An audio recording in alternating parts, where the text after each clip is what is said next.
Queremos saudar todos os irmãos e amigos que nesse momento estão conosco para mais uma reflexão da Santa Palavra de Deus. E eu convido a todos a abrirem a Palavra de Deus no livro de 2 Reis, capítulo 23.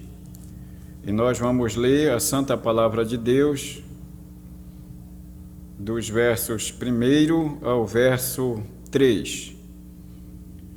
2 Reis, capítulo 23, de 1 a 3. O epígrafe diz assim: Josias renova a aliança diante do Senhor. Então deu ordem ao rei, e todos os anciãos de Judá e de Jerusalém se juntaram a ele.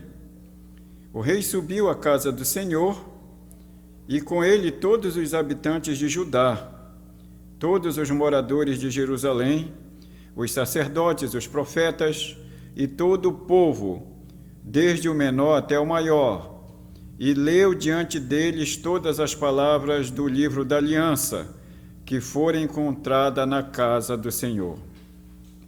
O rei se pôs em pé junto à coluna e fez aliança ante o povo do Senhor e diante do Senhor, para o seguirem, guardarem os seus mandamentos, os seus testemunhos e os seus estatutos, de todo o coração e de toda a alma, cumprindo as palavras desta aliança que estavam escritas naquele livro, e todo o povo anuiu a esta aliança. Que Deus abençoe nossos corações nesse momento que Deus nos tem dado, para que venhamos entender a sua palavra.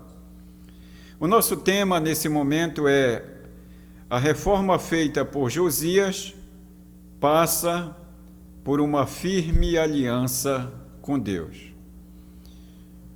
E se nós formos analisar as reformas que aconteceram ao longo da história, tanto no Antigo Testamento, quanto no decorrer da história da Igreja, as reformas sempre passam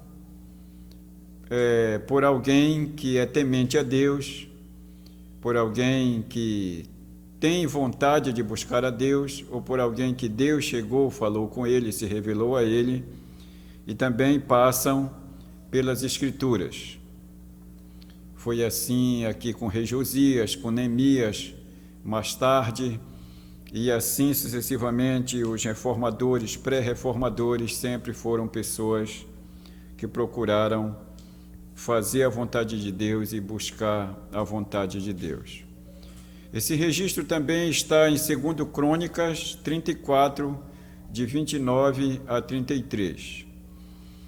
A autoria desse livro de 2 Reis, segundo a tradição judaica, é afirmada que Jeremias, ele compõe esse texto nos primeiros anos do exílio babilônico, e que Jeremias aparece aí como também o profeta. A data aproximada de 586 antes de Cristo, logo no início nos primeiros anos do exílio babilônico. E nós temos o tempo de ação. Ele vem da morte do rei Acasias, 840, até o cativeiro babilônico, 586. Josias é filho de Amon, neto de Manassés e bisneto de Ezequias. Ele tinha 8 anos de idade quando começou a reinar. E nós podemos ver no contexto que o rei Manassés foi um mau rei, ainda que tenha se arrependido, mas no fim da sua vida, mas ele foi um mau rei, chegou a sacrificar um próprio filho a um ídolo. E depois o seu filho Amon também foi um péssimo rei.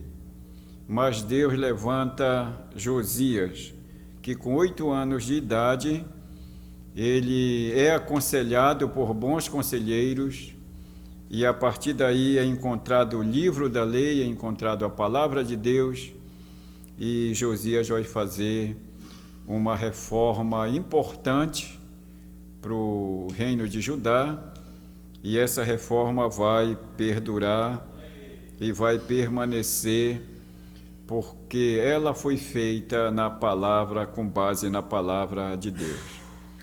Então nós temos aqui 3 passos para uma reforma bem-sucedida, né? Ou a reforma feita por Josias passa por uma firme aliança com Deus.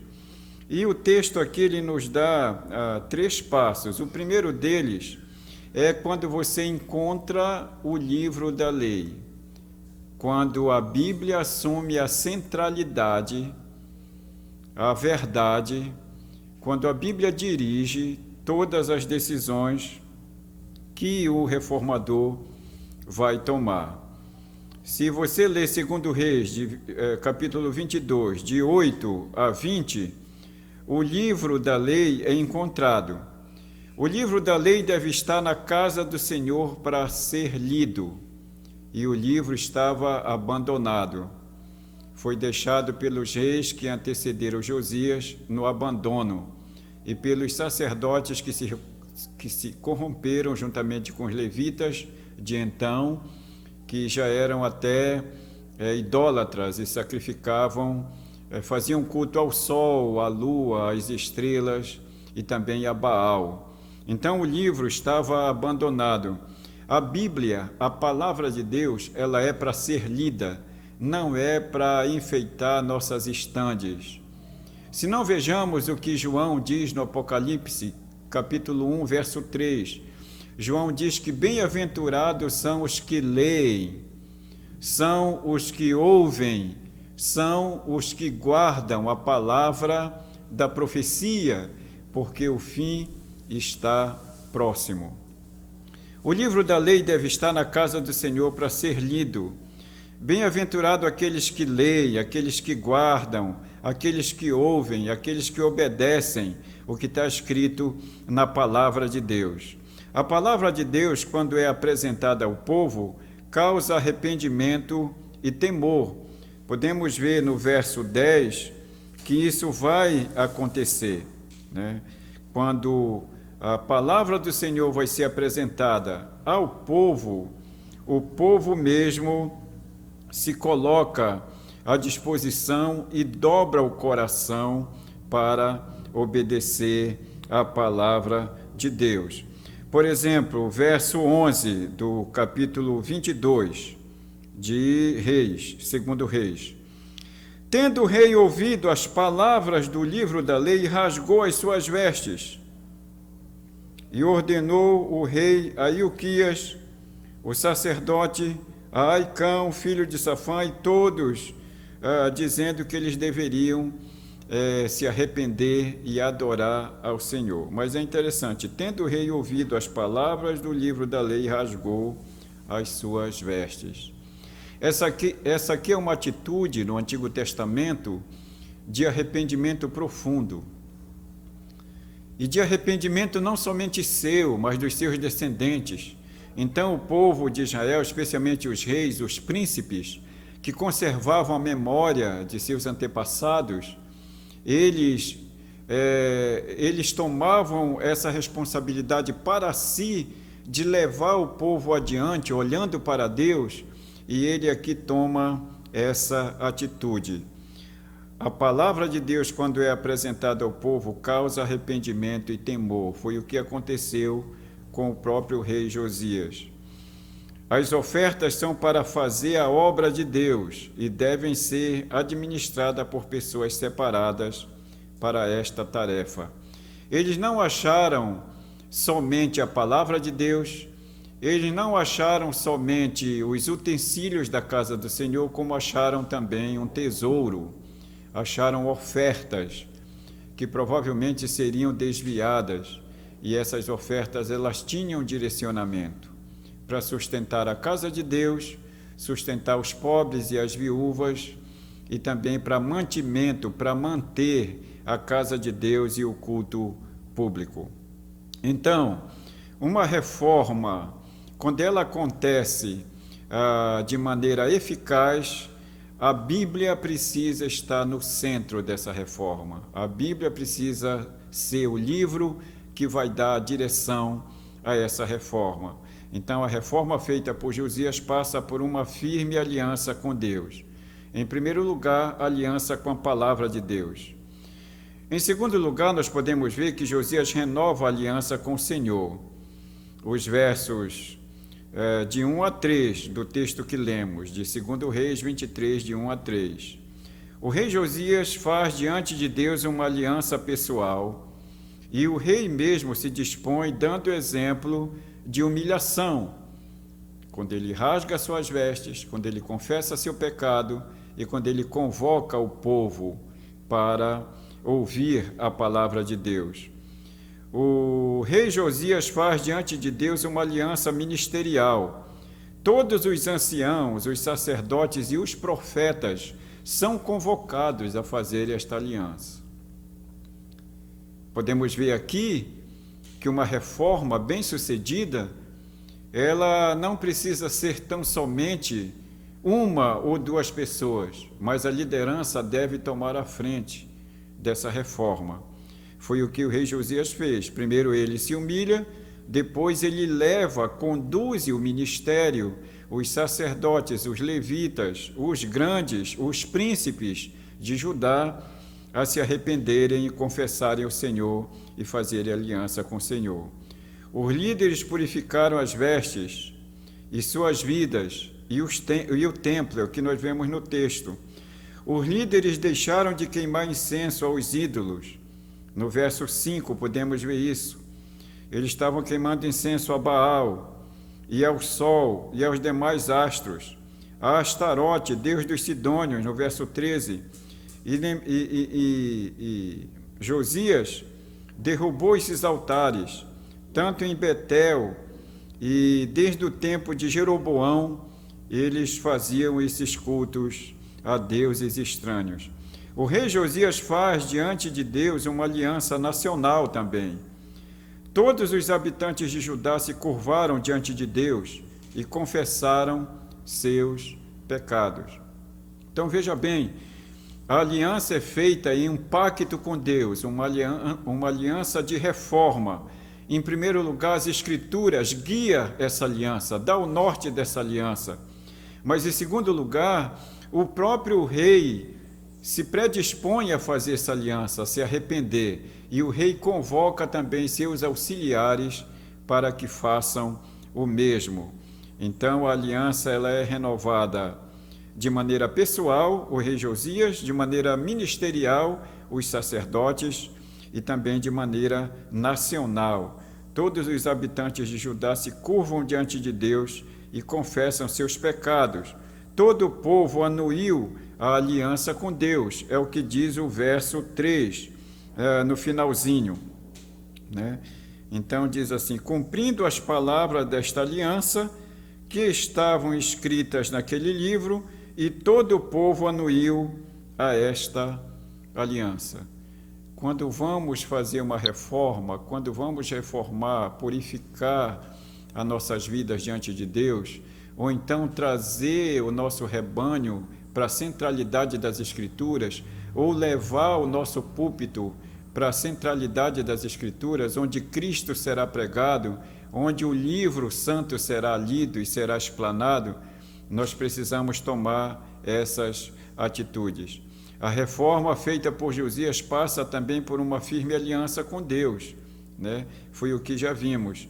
Mas a reforma feita pelo rei Josias passa também por uma celebração, a celebração da Páscoa. E podemos ver aí, segundo Reis 23, de 21 a 23. Ele, depois de acontecer toda a reconciliação do povo, ele mesmo, né, se reconcilia com Deus, confessa seu pecado, e aqui ele vai propor a celebração da Páscoa, que há muito tempo havia sido esquecida. Deu ordem o rei a todo o povo, dizendo: celebrai Páscoa ao Senhor, vosso Deus, como está escrito neste livro da aliança.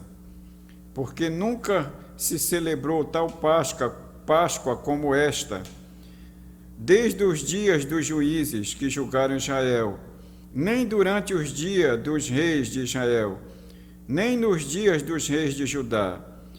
Corria o ano 18º do rei Josias, quando esta Páscoa se celebrou diante do Senhor em Jerusalém. Nesse texto aqui nós podemos entender que há 2 mandatos de reis. Esse ato de celebrar, de engrandecer o nome do Senhor através da Páscoa, estava sendo esquecido. Então, irmãos, nós podemos aprender várias coisas aqui, mas uma delas é que o rei Josias deu ordem para que a Páscoa fosse novamente celebrada, verso 21. Aquilo que nossos pais nos legaram, que a Bíblia nos deixa para celebrarmos, não podemos esquecer. O rei Josias faz, juntamente com o povo, uma celebração marcante, verso 22.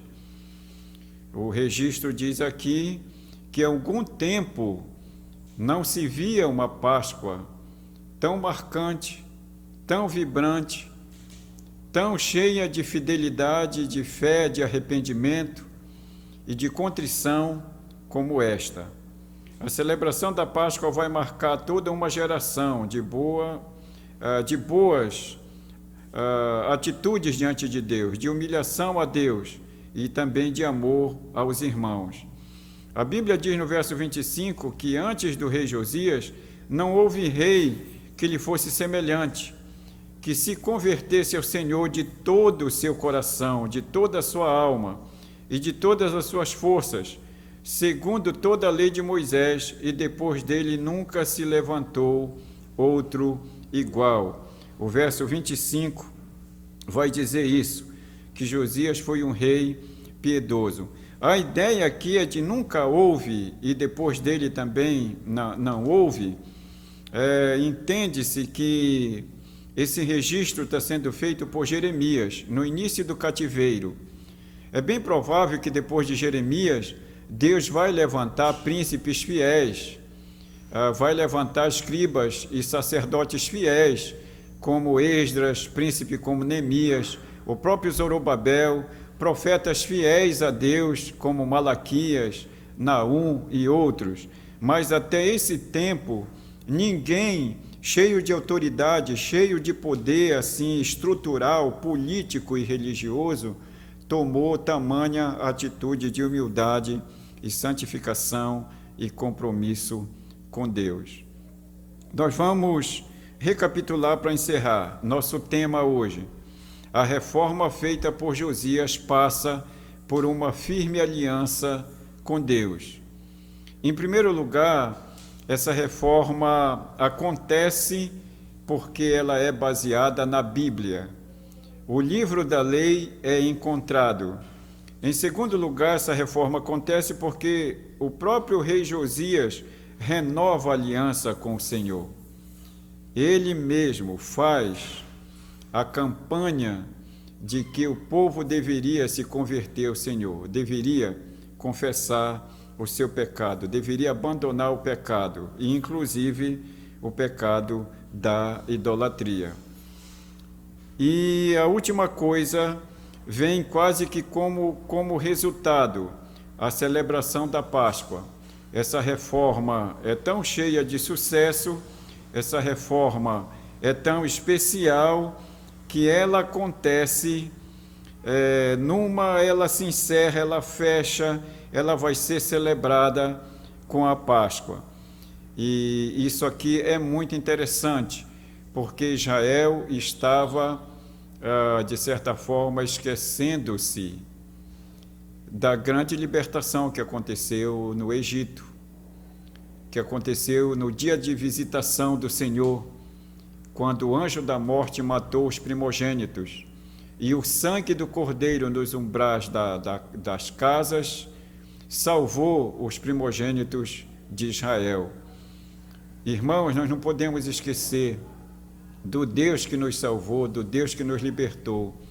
Nós não podemos esquecer da nossa grande libertação do sacrifício de Cristo na cruz. E a ceia, ela relembra isso. Ela nos faz relembrar que um dia o Senhor Jesus, o Filho de Deus, morreu em nosso lugar para que nós fôssemos salvos. Podemos concluir com 4 aplicações no momento. Em primeiro lugar, não há reforma eficiente se não for feita a partir da centralidade das Escrituras no púlpito. Josias trouxe o povo para ler e para ouvir as Escrituras, e as Escrituras apontou que eles precisavam se converter, se arrepender de seus pecados. Segundo, a reforma precisa causar mudança, tanto na vida dos líderes, quanto na vida de uma região, de uma denominação, de quem estiver por perto. Essa mudança, ela é causada pelo poder de Deus na vida das pessoas.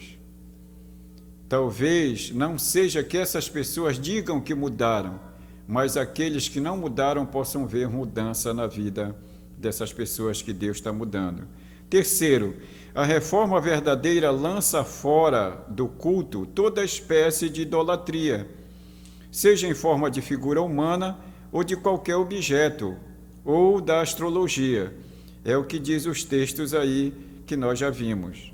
4 e último, a reforma verdadeira marca toda uma geração de fervor espiritual e de temor a Deus e piedade.